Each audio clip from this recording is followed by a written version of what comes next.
কত টাকা থাকলে কোরবানি বাধ্যতামূলক? কোরবানি আসলে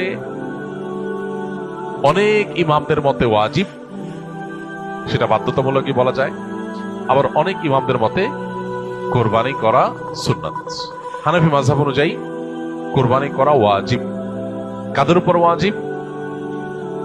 যাদের কাছে যাকাত ফরজ হওয়ার মতো সম্পদ আছে, সেটা 1 বছর যদি নাও হয়, সম্পদের বয়স যদি 1 বছর নাও হয়, যাকাত দেওয়ার জন্য 1 বছর বয়স হইতে হয় সম্পদের বয়স, কিন্তু কোরবানির জন্য 1 বছর বয়স হওয়া লাগে না। এটা হলো যাকাত এবং কোরবানির মধ্যে পার্থক্য।